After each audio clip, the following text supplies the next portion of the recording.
நாளில் உங்களோடு அருமையான குருவானவர் ஆரோன் அதிசயம் ஐயா சொன்ன பிரகாரமாய் இந்த பகுதியில் போகிறப்போ காலை ஃபஸ்ட் சர்வீஸ் பொதுவாக எங்கேயாவது ஒரு இடத்துல ஒரு நாளைக்கு ஒரு 2-3 சர்வீஸ் அட்டன் பண்ணோம் சண்டே.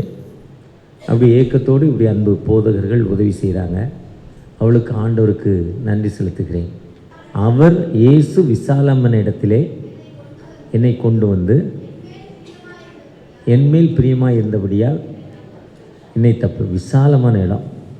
இந்த வானத்தையும் பூமியும் படைக்கிறப்போ எவ்வளோ பெரிய வானம், எவ்வளோ பெரிய பூமி.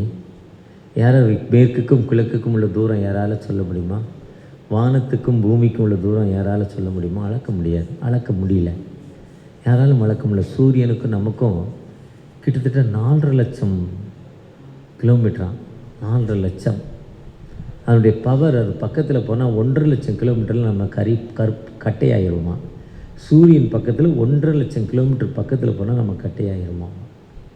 சூரியனுடைய படைப்பை பாருங்கள், ஆண்டவருடைய படைப்பு. அதுதான் இப்போ பார்த்திங்கன்னா குளிர்ச்சியான காலை வேலை, நல்ல கிளைமேட். ஏன்னா சூரியன் சற்று நம்ம தள்ளி இருக்குது. நம்ம சூரியனை விட்டு ஒரு 10 லட்சம் கிலோமீட்டர் தள்ளி இருக்கோமா.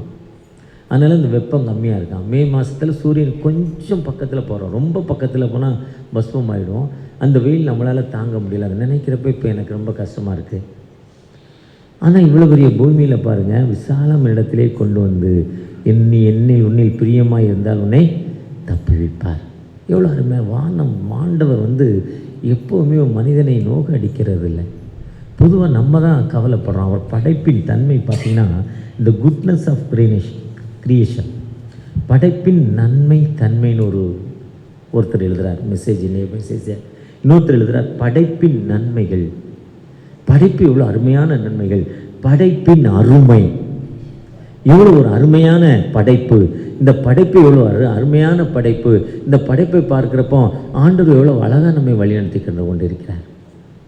ஒரு நல்ல மனிதர், ஆரோன் அதிசயம் மாதிரி ஒரு சிக்கனமான மனிதர், திறமையானவர், கொடுத்த வேலையை சரியாக செய்யக்கூடியவர், ஒரு விவசாயி. அவர் தன்னுடைய இடத்துல ஒரு பண்ணை வீட்டில் ஒரு வீட்டை கட்டினார். அந்த வீட்டை கட்டி அழகாக அதை டெக்கரேட் பண்ணார். இப்போ மேலே பால் சீலிங் போடணுங்கிறார்ல, கீழேயும் பால் சீலிங் போட்டால் இன்னும் ரொம்ப நல்லாயிருக்கும், ரிச்சாக இருக்கும், ஐஃபையாக இருக்கும். பால் சீலிங் போட ஐஃபையாக இருக்கும். அதே மாதிரி ஒரு நல்ல அழகாக எல்லா decorate, would work, ball ceiling எல்லாம் அழகாக ஒரு பங்களா மாதிரி வீடு கட்டியிருந்தார். பார்ப்பதற்கு ரொம்ப அழகாக இருந்துச்சு. அதை பார்த்த பல பெரிய பணக்காரர்கள் அந்த வீட்டை எனக்கு கொடுத்துருப்பான்னு கேட்டாங்க. அவர் சொன்னார், ஒரு நாள் விற்க போகிறேங்க, ஆனால் இன்றைக்கி விற்கலைங்க, இன்றைக்கி ஒரு நாள் என்கிட்ட இருக்கட்டுங்கன்னு. பார்க்கறதுக்கு ரொம்ப அழகாக, ரொம்ப சிறப்பாக ஒரு ஐஃபை. நீங்கள் கேரளாவுக்குள்ளே போனீங்கன்னா கேரளாக்காரங்க வீடு ரொம்ப நல்லாயிருக்கும். அவங்க வீடு 1 ஏக்கர் இடத்துல சுற்றி மரங்கள், நடுவில் பங்களா, கார் பார்க்கிங், அப்புறம் லான், தோட்டங்கள் போட்டு வீட்டை சுற்றி புல் தோட்டங்கள் போட்டு பார்ப்பதற்கு ஒரு குளுமையாக வீட்டை குழுன்னு வச்சுருப்பாங்க. அந்த கேரளாக்காரங்க வீடு மாதிரி இந்தியாவில் யார் வீடுமே நல்லா இருக்காது. ஒரு ஊரை தொடங்கி அடுத்த ஊர் வரையும் கேப்பே இருக்காது. ஒரு வீடு 1 ஏக்கர் இடம், காம்பவுண்டு, நடுவில் வீடு, சுற்றி தோட்டங்கள், அடுத்த இடத்துல அதே மாதிரி வீடு. அங்கே கேரளா வீட்டுக்குள்ளே கேரளா ஸ்டேட்டில் போகிறீங்கன்னா அந்த வீடு போனவங்களுக்கு தெரியும், ரசனை பண்ணி பார்க்கலாம். அவங்களுடைய வீடு எப்படி இருக்குன்னு தான் முக்கியம். அதே மாதிரி ரொம்ப அழகாக கட்டியிருந்தார். அவருக்கு 3 பிள்ளைகள். ஒரு நாள் அந்த வீடு ஏதோ திடீர்னு ஒரு ப்ராப்ளத்தில் ஃபயர் ஆயிடுச்சு. வீடு எரிந்து கொண்டிருக்கு. வீட்டை பார்க்க வர்றார். வீட்டை பார்க்க வந்தவர் வீடு எரிந்து கொண்டுன்னா ஐயோ அழுகிறார். ஐயோ எவ்வளோ நல்ல வீடு எரிந்து கொண்டிருக்கே, இவ்வளோ விலைக்கு கேட்டாங்களே, நான் விற்கலையே, கொடுத்துருக்கலாமே, இன்னைக்கு இந்த வீடு எரிந்து கரியாகி கொண்டிருக்கேன்னு ரொம்ப ரொம்ப ரொம்ப அழுதார். ஒரு பையன் வந்தான், அவர் மகன். ஏன்ப்பா அழுகிறேன்னா, இல்லைப்பா இந்த வீடு எரிஞ்சிட்டேன்னு ரொம்ப கஷ்டம், என்னால் முடியலப்பான்னு அழுதார். கவலைப்படாத, இந்த வீட்டை நான் விற்றுட்டேன், இது நம்மளை விட்டு போயிடுச்சுன்னா. உடனே அவர் ஆஹா அந்த அழுகையை விட்டுட்டார், சந்தோஷமாயிட்டார். ஏன்னா வீடு எரிஞ்சாலும் அவருக்கு என்ன வந்துடுச்சு, பணம் வந்துட்டு. வீடு எரிஞ்சாலும் அவருக்கு பணம் வந்துட்டு, அதனால வீட்டை பற்றி அவர் கவலைப்படலை. அடுத்த பையன் வந்தான் குரங்கழிச்சு. என்னப்பா வீடு எரிஞ்சு கொண்டிருக்கு, இப்படி சந்தோஷமாக இருக்கிறேன்னு கேட்டான். அவர் சொன்னார், இப்போ தாண்டா அண்ணன் சொன்னான் வீடை விற்றாச்சுன்னு. இல்லைப்பா அதெல்லாம் விற்கலைன்னு சொன்னோன்னா திரும்ப அழ ஆரம்பிச்சிட்டார். திரும்ப ரொம்ப ரொம்ப அழுகிறார். திரும்ப 3வது இன்னொரு பையன் வந்தான். பொண்ணோ பையனோ வந்து ரொம்ப அழுகிறத பார்த்து, இல்லைப்பா ஒருத்தர் ஃபோன் பண்ணார், அட்வான்ஸ் கொடுத்துட்டாரு, எரிஞ்சாலும் நான் பேசுகிற மாதிரி உங்களுக்கு பணம் கொடுத்துட்றேன்னார். உடனே திரும்ப சந்தோஷமாயிட்டார். ஒருவேளை நம்ம இந்த உலகத்தில் நம்மை பற்றி நம்ம கவலைப்பட்டு கொண்டே இருக்கிறோம், நம்மை பற்றி சிந்தனை பண்ணி கொண்டே இருக்கிறோம். நம்ம மற்றவங்களை பற்றி சிந்தனை பண்ணுறதில்ல, மற்றவங்களுடைய செயல்பாடுகளுக்குள்ளே போகிறதில்ல. ஆண்டவர் நம்மை எவ்வளவு அழகாக வைத்திருக்கிறார், நம்முடைய தேவைகளை சந்தித்திருக்கிறார். நம்முடைய தேவைகளை சந்தித்து நமக்கு தேவையான அனைத்தையும் கொடுக்குறாங்கிற நம்பிக்கையை நம்ம இழந்துடுறோம். அழகாக சொல்கிறார், காகங்களை கவனித்து பாருங்கள், குருவிகளை கவனித்து பாருங்கள், அவைகள் நூற்பதும் இல்லை சேர்ப்பதும் இல்லைன்னு சொல்கிறார். காக்கா பாருங்கள், எந்த விதத்திலும் காக்கா தன்னை குறித்து கவலைப்படுறதே இல்லை. நாம் ரொம்ப கவலைப்படுறோம். அதுதான் லூக்கா 12ஆம் அதிகாரத்தில் சொல்கிறப்போ, ஒரு பெரிய மனிதன் 2 சகோதரர்கள் வந்து பேசுகிறாங்க. அப்போ ஒரு சகோதரன் வந்து பேசுகிறேன், சகோதரனை ஏமாற்றி விட்டான், எனக்கு ஏதாவது ஒரு உதவி செய்யுங்க, என் சகோதரத்தை பேசி எனக்கு பஞ்சாயத்து பண்ணி இடத்த பாகம் தீர்த்து கொடுங்கிறார். இயேசு கிறிஸ்து வாழ்ந்தது நோக்கம் இருளில் வாழும் ஜனங்கள் பெரிய வெளிச்சத்தை காண்பதற்காக. கொடுமையான சீரில் மதிலை மோதியடிக்கிற வெள்ளத்தை போல் இருக்கையில் ஏழைகளுக்கு பலனும் திக்கற்ற மக்களுக்கு வாழ்வு கொடுப்பதற்காக. ஆவியானவர் மேல் இருக்கிறார், தரித்திரருக்கு சுவிசேஷம், இருதயம் நறுங்குண்ட மக்களுக்கு விடுதலை, கூடருக்கு வாழ்வு கொடுப்பதற்காக இயேசு கிறிஸ்து உலகத்திற்கு வந்தார். அந்த இயேசுகிட்ட போய் தன் சகோதரனை ஏமாற்றி விட்டான், அவன்கிட்ட நீ வாங்கி கொடுங்கிறப்போ அந்த ஜீசஸ் அங்கே சொல்கிறாங்க, என்னை உன்னை நியாயாதிபதியாகவும் பங்கிடணும் உனக்கு சொன்னது யார்றாங்கிறார். அவனோடு அவனுடைய சகோதரனுடைய அந்த பஞ்சாயத்தை அவர் முடிச்சு கொடுக்க விரும்பலை. சொல்லிட்டு சொல்கிறார், ஒருத்தன் நிறைய பணம் சேர்த்து வச்சான், நிறைய களஞ்சியங்கள் கட்டி குடோனாக வச்சான், ஃபிக்ஸடில் போட்டிருந்தான், நிறையா வீடாக வாங்கி கொடுத்தான், எல்லாத்தையும் அனுபவித்து நான் சந்தோஷமாக வாழ்வேன், என் வயதான காலத்தில் ரொம்ப சந்தோஷமாக வாழ்வான்னு சொன்னான். ஆனால் திடீர்னு ஒரு நாள் மாரடைப்பால் இரவோடு இரவாக இறந்து விட்டான். அவன் சொத்துக்கள் யாருடையது? அவன் இறந்த பிறகு அவன் கையில் இருக்கும் மோதிரத்தை ஊத்துறாங்க, ப்ரைஸ்லைட்டை ஊத்துறாங்க, செயினை ஊத்துறாங்க, அவன் அன்பா போட்ட வாட்சை ஊத்துறாங்க, அப்போ நல்ல பொருளெல்லாம் எடுத்துடுறாங்க, ரொம்ப ஆழமாக தூக்கி புதைக்கிறாங்க. ஏன்னா அங்கே இருக்க வெட்டியான் அதை தோண்டி அவன் ட்ரெஸ் அவுத்துட்டு போயிடுவான்னு. இதுதான் மனித வாழ்வு. இந்த உலகத்திலிருந்து நீ ஒன்றும் கொண்டு வந்ததில்லை, இங்கேருந்து ஒன்றுமே கொண்டு போகிறதில்ல.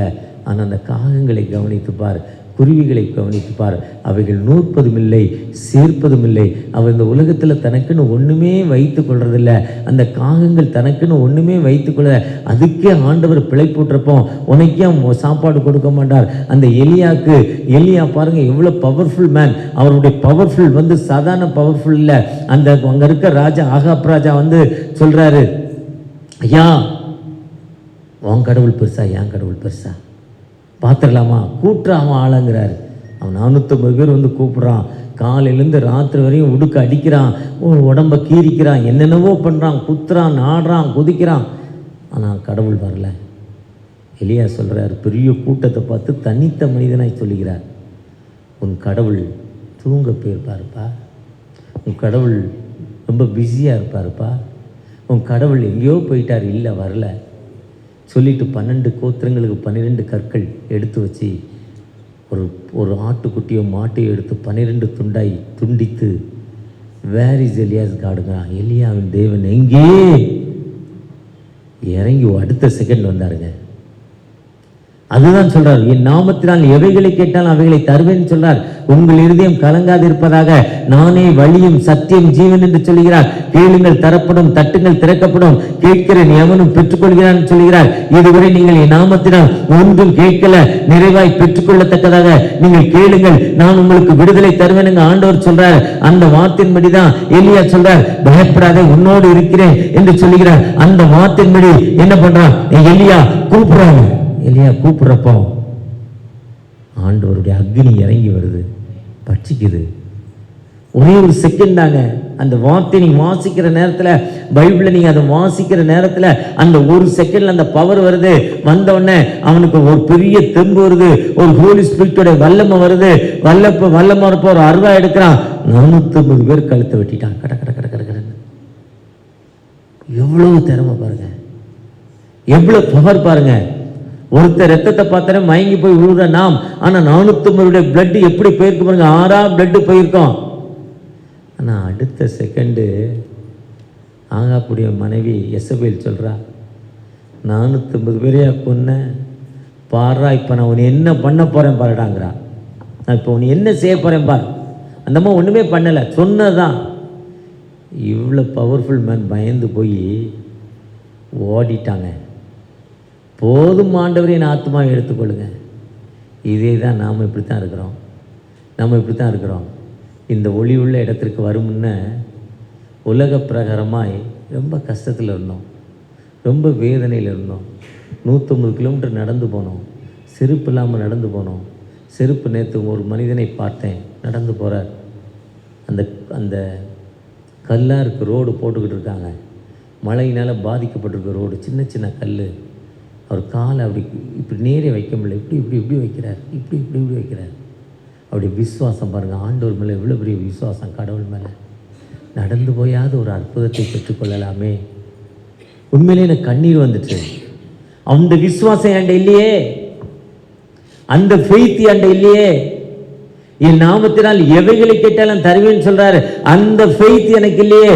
அந்த ஃபெய்த், அவனுடைய விசுவாசத்தை பாருங்க, எவ்வளவு தூரம் நடந்து நடந்து நடந்து போய் வழியில கொடுக்கிற உணவை வாங்கி உட்கொண்டு எந்தவித ஆடம்பரம் இல்லாமல், தங்குவதற்கு வழி இல்லாமல் 5 நாட்கள் 10 நாட்கள் வழியில ரோட்ல படுத்து படுத்து எழுந்து அங்க இருக்க ஆறுலையும் பாத்ரூம்லையும் குளிச்சு கடவுளை பார்க்க எவ்வளோ பரிசுத்தம். காலையில் ஒரு தடவை குளிக்காங்க, சாயங்காலம் ஒரு தடவை குளிக்காங்க, கொண்டு போகிற வேட்டியை அவங்களே துவைச்சி போடுறாங்க. அவங்களுடைய விசுவாசம், அந்த ஃபெய்த் எனக்கு இல்லையப்பா. நீ வானத்தை பூமியும் படைத்த தகப்பன் அல்லவா, நீ உயிருள்ளவர் அல்லவா, உண்மை நோக்கி நீ என் விண்ணப்பத்தை கேட்கிற அல்லவா, அந்த விண்ணப்பத்தை கேட்கிற தகப்பண்ட எனக்கு அப்படிப்பட்ட ஒரு ஃபெய்த் இல்லையப்பா. நான் கண்ணீரோடு அழுதேன், என்னுடைய குறைகளை சொல்லி அழுதேன். ஒருவேளை நீங்கள் நானும் ஆண்டவர்கிட்ட அப்படிப்பட்ட ஃபெய்த்தோடு இந்த இடத்துல வந்திருக்கிறோமா? தகப்பனே, நீங்க என்னை இதுவரை எவ்வளவு பாதுகாத்தீங்க, இந்த ஒளி உள்ள இடத்திற்கு வரும்னு நான் எவ்வளவு வியாதி, எவ்வளவு கண்ணீர், எவ்வளவு துன்பத்தில் இருந்தேன், எவ்வளவு பிரச்சனையில் இருந்தேன். ஆனா ஒரு நாள் உங்களுடைய நாமத்தை நான் பெற்றுக்கொண்டேன், இந்த இடத்துக்கு வந்தேன், இந்த உங்களுடைய ஆலயத்தில் இல்லத்தில் வந்து உட்கார்ந்தேன், உங்களை நோக்கி பார்த்தேன். எல்லோரும் சொன்னாங்க, நானும் கேட்டேன், என்னுடைய துக்கங்கள் மாறிச்சு, எனக்கு ஒரு விடுதலை கொடுத்தீங்க. அந்த விடுதலை தகப்பன் எனக்கு இன்னைக்கு வாழ்வு தருவீங்க, நீங்க என்ன இன்னைக்கு உயர்த்துவீங்க. அந்த ஃபெய்த், அந்த விசுவாசம் நம்மகிட்ட இல்லையேங்க. போதும் ஆண்டவரே, என் சத்தத்தை ஆண்டவர் கேட்கல, போதும் ஆண்டவரேன்னு சொல்லிக்கிட்டு இருக்கோமா? நம்ம ஆண்டவர்கிட்ட எப்படிப்பட்ட ஒரு விசுவாசத்தோடு வந்திருக்கிறோம். இந்த தேவன் எப்போ கேட்டாலும் கொடுப்பார். ஒருவேளை சோதிக்கப்படுகிறது அவருடைய சித்தம்.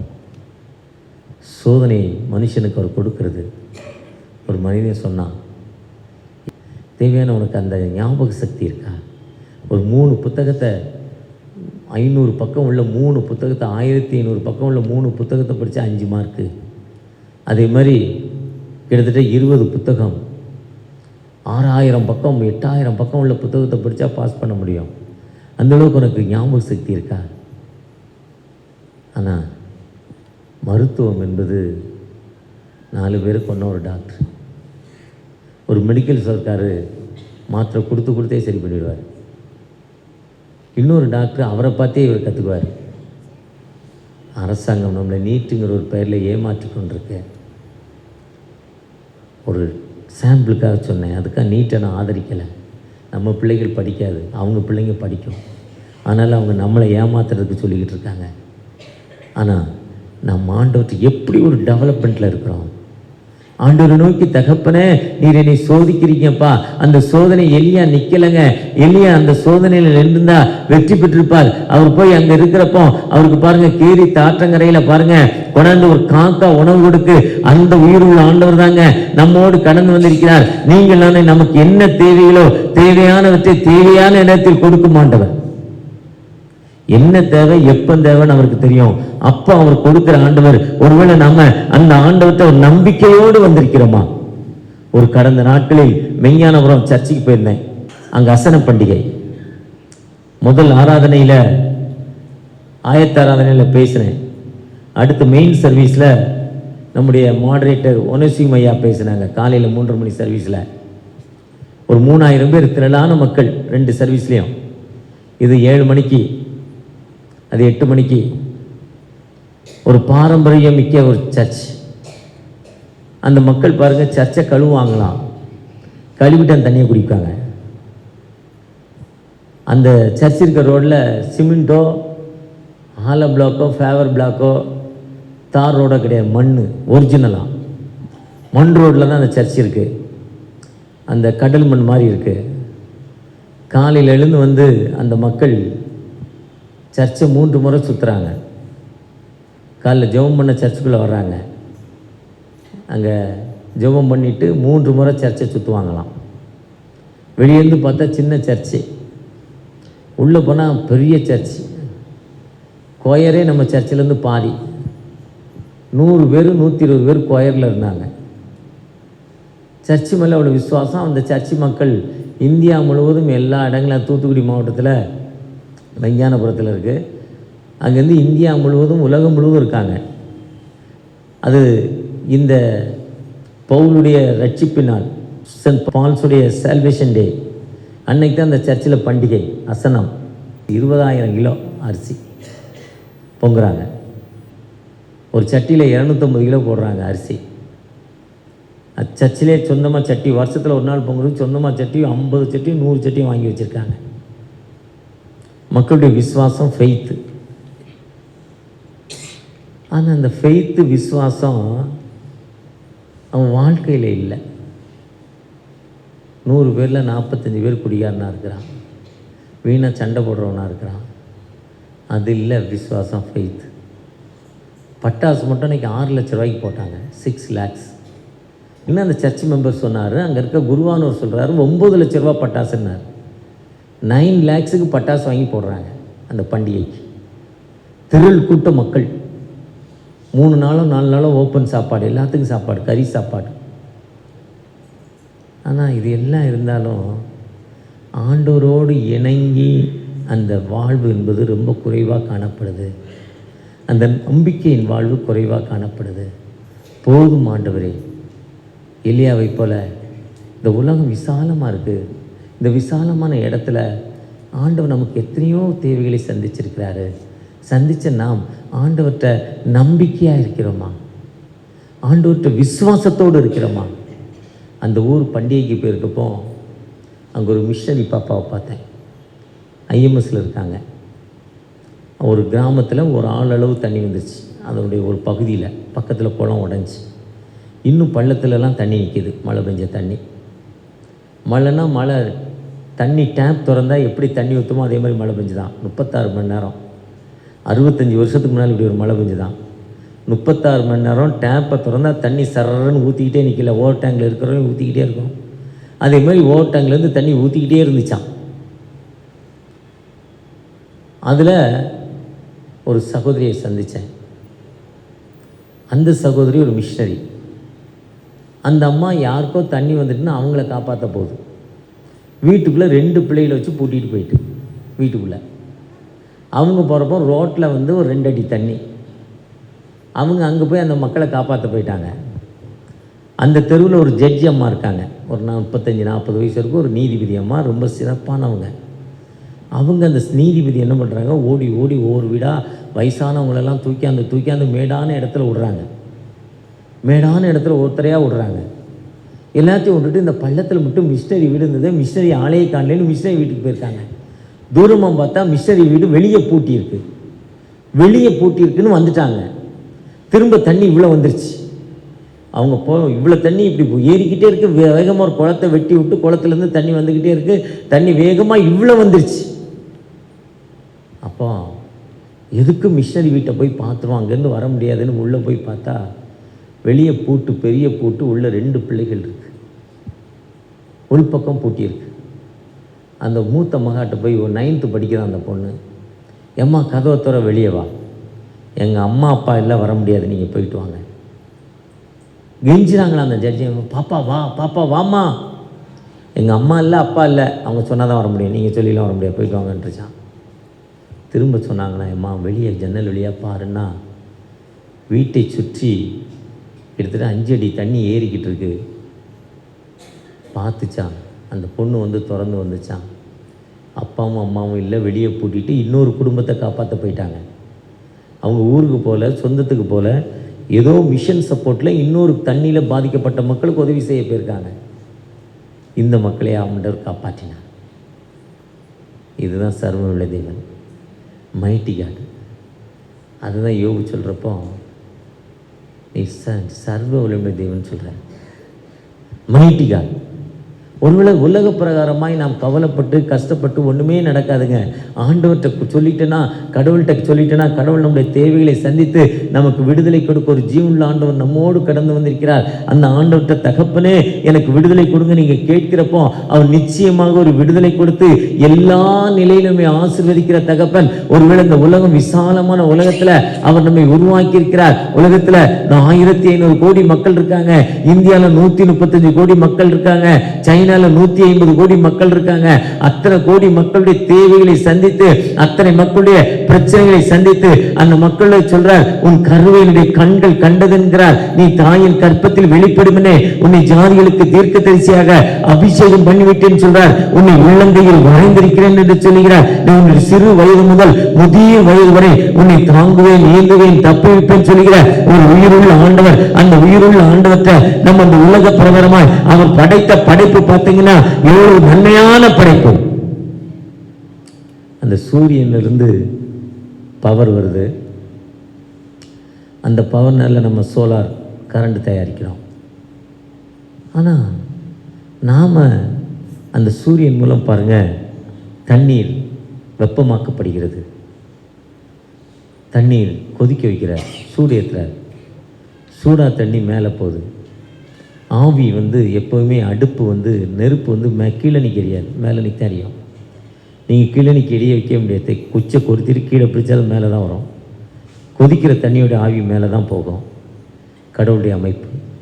மேலே போன ஆவி ஒரு குறிப்பிட்ட தூரம் மேலே போன உடனே எப்படி நம்ம கடல் மட்டத்திலேருந்து 6000 அடி உயரமான கொடைக்கானல், ஊட்டி, வால்பாறை கூலிங்காக ஜில்லுன்னு இருக்குன்னா, கடல் மட்டத்திலேருந்து 6000 அடி மேலே போனால் அது குளிர்ச்சி ஏற்படுது.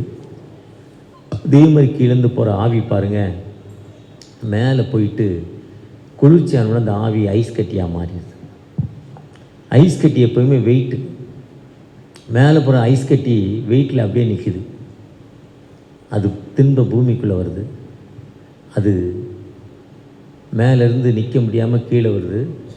கீழே இந்த பூமியோட வெக்கையினால் கரைந்து தண்ணியாக மாறுது. அதைத்தான் சங்கீதம் 104 சொல்கிறப்போ, என் ஆத்துமாவே கர்த்தரை தோத்திரி, அவர் ஒளியை வஸ்திரமாக தரித்து மச்சிகளிலிருந்து தண்ணீரை ஊற்றுகிறார். தெளிவாக சொல்வார். மேலேருந்து எவ்வளோ அழகாக தண்ணி ஊற்றுறாரு பாருங்க. மேலேருந்து வர தண்ணி ஐஸான தண்ணி கரைஞ்சி மழையாக வந்துருச்சு. மழையாக வந்த தண்ணி பூமியை நினைக்குது. கொய்யா வருது, மாதுளம்பழம் வருது, ஆப்பிள் வருது, பப்பாய் வருது, வேப்பங்காய் வருது, செடி வளருது. தரை நனைந்த தண்ணி மிச்சம் ஓடி ஒரு வாய்க்காலில் விழுது. வாய்க்கால் வழியாய் ஓடி ஒரு ஆற்றுக்கு போகுது. ஆற்றுலேருந்து நேரே கடலுக்கு போகுது. கடலுக்கு போகிற தண்ணி மீண்டும் ஆவியாகி மேலே போயிடுச்சு. ஒரு மரத்தை குறித்தாவது நம்பிக்கை இருக்குது. யோபு 14:7 சொல்கிறாரு, ஒரு மரத்தை வெட்டினா அது திரும்ப தழைச்சிருது. அந்த குற்றாலம் தென்காசி டு திருநெல்வேலிக்கு ஒரு ஹைவே போட்டாங்க. அதில் வெட்டின மரத்தை அதில் வச்சுட்டாங்க. திரும்ப நடு ரோட்டில் இந்த மரத்தை வெட்டி இப்போ ரோடு அகலமாக்கி ஓரமாக அந்த மரத்தை வச்சுட்டாங்க. அந்த எல்லா மரமும் ரோடு திறக்குமுனே பெரிய மரம் ஆகிட்டு கிட்டத்தட்ட 10 கட்டை வச்சாங்க, 8 கட்டை தழுத்துருச்சு. 2 மரம் தான் தழுக்கலை. அந்த மரத்திற்காக நம்பிக்கை உண்டு. ஆனால் மனிதன் செத்து ஜீவித்த பிறகு அழிந்து போகிறான். உடம்பில் இருக்க உறுப்புகள் எல்லாமே ஆவியை தவிர எல்லாமே மண்ணோடு இணைந்து மண்ணோடு ஆகக்கூடியதான். நம்மகிட்ட இருக்க உடம்பின் உறுப்புகள் எல்லாம் மண்ணுக்கு மண்ணாயிருமா, எல்லாமே மண்ணுக்கு உரமாயிடுறோம். ஆனால் மனிதன் இவ்வளோ ஒரு சூழ்ச்சி, இவ்வளோ ஒரு சிந்தனை, இதை செஞ்சால் அது வருமா, அதை செஞ்சால் இது வருமா, இப்படி பண்ணலாமா, அப்படி பண்ணலாமா, நம்ம போட்டு சிந்தனை பண்ணுறோம். கடவுள் அழகாக சொல்கிறாங்க மத்தேயு 6:33, முதலாவது தேவனுடைய ராஜ்யத்தையும் நீதியும் தேடுங்கள். அதுதான் மத்தேயு 6:8, உங்களுக்கு என்ன பிரச்சனையோ எனக்கு தெரியும், என்னுடைய தேவைகள் ஆண்டவருக்கு தெரியும், என்னுடைய பிரச்சனைகள் எனக்கு தெரியும். நான் உங்களோடு பேசி கொண்டிருக்கேன், ஆனால் என்னுடைய பிரச்சனைகள் என்னென்னு, எனக்கு எவ்வளோ வேதனை, எவ்வளோ கஷ்டங்கள், எவ்வளோ துன்பங்கள், எவ்வளோ ஒரி, எவ்வளவு துக்கம், எவ்வளோ சந்தோஷம் என்பதெல்லாம் எனக்கு தெரியும். எனக்கு மட்டும் தெரியும். எனக்கு மேலே என்னை உருவாக்கின தகப்பன் அதிதின் காலத்தில் நேர்த்தியாய் செய்திருக்கிறார். அதுதான் முதலாவது தேவனுடைய ராஜ்யத்தையும் நீதி தேடுங்கள், அப்பொழுது இவைகள் எல்லாம் உங்களுக்கு. நம்ம அதுதான் அந்த சொல்லிட்டு சொல்கிறாரு, உன்னுடைய தேவைகள் எனக்கு தெரியும்பா, உன் தேவைகள் எனக்கு தெரிந்ததால் நீ போய் அறையை பூட்டிக்கொள், அறையை பூட்டிக்கொண்டு முழங்கால் போடு, முட்டி போட்டுட்டு உன் தகப்பனை நோக்கி ஹெவன்லி மை ஃபாதர்ன்னு நீங்கள் ஆண்டவரை நோக்கி கூப்பிடுங்க. பரமண்டலில் இருக்கிற எங்கள் பிதாவே, உம்முடைய நாமம் பரிசுத்தப்படுவதாக, உம்முடைய ராஜ்யம் வருவதாக, உம்முடைய சித்தம் பரமண்டலில் செய்வது போல பூமியில் செய்யப்படுவதாக, அந்தந்த பங்களை எங்களுக்கு தாரும், எங்களுக்கு விரோதமாய் குற்றம் செய்ய மன்னிக்கிறது போல எங்கள் குற்றங்களை எங்களுக்கு மன்னியும் என்று நம்ம தகப்பன்ட்ட சொல்லிட்டு நம்ம வேலையை நம்ம பார்த்துக்கிட்டே இருந்தா, அவர் எனக்காக யுத்தம் செய்கிற குதிரை யுத்த நாளுக்கு ஆயத்தப்படும், ஜெயமோ கர்த்தரால் வரும். யுத்தம் கர்த்தருடையது, கர்த்தரை நம்ம ஒப்பு கொடுத்துறோம். ஆனா நம்ம எலியாவை போல அந்த மக்கள் பாருங்க, ஆண்டவர் எப்பவுமே எப்படி சோதிக்கிறார் பாருங்க. ஒண்ணு இல்லாம ஏதோ கஷ்டத்துல இருந்தா, உனக்கு கஷ்டத்துல எகிப்திலிருந்து கிளம்ப செய்தாரு, அங்க இருக்க தலைப்பிள்ளையெல்லாம் கொண்டு விட்டார், தலைச்சர்களை எல்லாம் விட்டு நீ கிளம்பி வாண்டார். இஸ்ரேல் மக்களுக்கு ஒரு தலைப்பிள்ளைஞ்சாகல, கிளம்பி வெளியே வந்துட்டான். கிளம்பி வந்தாலும் சும்மா அந்த பார்வோன் ராஜா நீ போய் அவங்கள கொல்றாங்கிறார். இவனையும் போய் சொல்லிட்டாரு, அவனையும் பின்னால் அனுப்புறாரு. பார்வோன் ராஜா பின்னால் துப்பாக்கி AK-47 வர்றாரு இவங்களை கொல்றதுக்கு. முன்னால் போனால் கடக்க முடியாத செங்கடல், கடந்து போக முடியாது. பின்னால் ஒரு பெரிய மிலிட்ரி, இவங்கிட்ட ஒன்றுமே கிடையாது ஆயுதம். ஆனால் அந்த மக்கள் சொல்லலை, அப்பா நீ தலை பிள்ளைகளையும் அழிச்சிங்க, வாதையை உருவாக்கி அவங்களெல்லாம் அழிச்சிங்க, எங்களை காப்பாற்றுவீங்கன்னு திருப்தியாக சொல்லி தான் உங்கள் லைஃப் வேறு மாதிரி இருந்திருக்கும். நாம் அப்படித்தான் சொல்லாமல் இருக்கிறோம். அதுக்கு தான் அந்த ப்ராக்டிக்கல், அதுக்கு தான் அவர் சொல்ல, நம்மளை தைரியப்படுத்த திடப்படுத்த சோதிக்கிற ஆண்டவர். அந்த சோதனையின் மத்தியில் நம்ம கடந்து போகிறோம். ஒருவேளை அன்னைக்கு நான் அந்த சாட்சியை கேட்டோன்னே ரொம்ப ஒரு மாதிரி ஆயிட்டேன். 2 பேரும் ஹஸ்பண்ட் ஒய்ஃபு, 2 பேரும் இன்னொருத்தரை காப்பாற்றுறதுக்கு போகிறாங்க. வீடு வெளியே பூட்டியிருக்கு, உள்ள யாருமே இல்லைன்னா 2 பிள்ளைகளும் இறந்துருக்கோம். ஆனால் அங்கே இருக்க ஒரு பெண்மணி திறந்து பூட்டிருந்தாலும் போய் பார்க்கக்கூடிய ஞாபகத்தை கொடுத்து எவ்வளோ அழகாக காப்பாற்றுறாரு பாருங்க. அதான் நீ போன இடத்துல மேலே உன்னை காப்பாற்றுகிற ஆண்டவர் சொல்ல, தாவீது சொல்கிறார், நீ போன எவ்விடத்தில் உன்னை காப்பாற்றும் ஆண்டவர், உனக்கு எப்பவுமே கைவிட மாட்டார். நாம தான் வீணா கவலைப்படுறோம். நம்ம கவலைப்படாம நம்முடைய தேவைகளை ஆண்டவருடைய சன்னிதானத்தில் சொல்லி, தகப்பனே எனக்கு ஒரு விடுதலை கொடுங்க, என்னை ஆசீர்வதிங்க, உங்களுடைய கிருபையை தாங்க என்று அவரை நோக்கி பார்க்கிறப்போ நிச்சயமாக ஒரு விடுதலை கொடுக்கும் ஆண்டவர். அந்த ஆண்டவர்கிட்ட நம்ம நோக்கி பார்ப்போமா? விண்ணப்பத்தை கேட்பவரே, என் கண்ணீரை காண்பவரே, சுகம் தருபவரே, ஸ்தோத்திரம் ஏசையா. உம்மை நோக்கி பார்க்க வந்திருக்கிறோம். விசாலமான அந்த உலகத்தில் நீர் என்னை பாதுகாத்து என்னை வழிநடத்திருக்கீங்கப்பா. உங்களுடைய பிரச்சனை எங்களோடு வந்திருக்குப்பா. எங்கேயோ இருந்தோம்ப்பா, யாரையோ பார்த்து கொண்டு தான், யாராவது எனக்கு விடுதலை தர மாட்டாங்களா, யாராவது எனக்கு செய்ய மாட்டாங்களே, ஏக்கத்தோடு இருந்தோம் தகப்பனே. ஆனால் என்னை உருவாக்கின என் தகப்பன், மை டேடி என்னோடு இருக்கீங்க, நம்பிக்கையோடு இந்த ஒளி உள்ள வாழ்விற்கு நம்முடைய இல்லத்துக்குள்ளே வந்திருக்கிறோம் தகப்பனே. கடந்த நாட்களில் எத்தனையோ அற்புதங்கள், எத்தனையோ அடையாளங்கள் உங்களுடைய நாமத்தினால பெற்றுக்கொண்டோம் தகப்பனே. பல நாட்களாக தூக்கம் இல்லை, தூக்க இன்மை, அப்படிப்பட்ட தூக்கம் இல்லாத நிலைமையில் இருந்த நான் இந்த திருச்சபைக்கு வந்ததால் ஒரு அமைதியான நல்ல நித்திரை எனக்கு தந்தீங்க தகப்பனே. ஒரு அமைதியான நித்திரையை தந்தீங்க தகப்பனே. எனக்கு என் கணவருக்கு இந்த பிரச்சனைகளை மாற்றி ஒரு சுகமான வாழ்வை தந்தீங்க தகப்பனே. என் குடும்பத்தில் ஒரு அமைதி இல்லாத சூழ்நிலை, ஒரு அமைதியை தந்தீங்க தகப்பனே. நல்ல வேலையை தந்தீங்க. என்ன வேலையா இருந்தாலும் அதை அமைதியாய் செய்வதற்கு, உண்மையாய் செய்வதற்கு ஒரு பக்குவத்தை எனக்கு தந்தீங்க. அதற்காக நன்றி தகப்பனே, நன்றி தகப்பனே. இது இந்த நாளினுடைய தேவைகளோடு ஒரு கண்ணீரான வாழ்வோடு உடைய பாதத்தில் வந்திருக்கிறோம் தகப்பனே. ஒரு பிரச்சனைகளோடு உடைய பாதத்தில் வந்திருக்கிறோம் தகப்பனே. என் தேவைகளை சந்திங்க, என் கண்ணீரான வாழ்வை மாற்றுங்க. உங்களுடைய பிரச்சனை எங்களுக்கு சொல்லி என்னுடைய பிரச்சனைகளை நீங்க அறிந்திருக்கீங்க. அந்த பிரச்சனை உண்மையான விடுதலை தகப்பனே. ஒரு கடன் தகப்பனே, வாங்கின கடனோ 1 லட்சமோ, ஆனா இன்னைக்கு பல லட்சம் வட்டி கட்டியும் அது முடியாத நிலைமையில வட்டி தகப்பனே, நீ அந்த வட்டியின் அடிப்படையில நான் கலந்து ஐயா மனம் சோர்ந்து போய் இருக்கிறேன், எனக்கு ஒரு விடுதலை தாங்க, எனக்கு ஒரு விடுதலை தாங்க தகப்பனே. ஏதோ சகோதரன் மத்தியில ஒரு சின்ன வார்த்தை சொன்னதால சகோதரருக்கும் எனக்கும் ஒரு பெரிய பிரச்சனை வந்துருச்சு.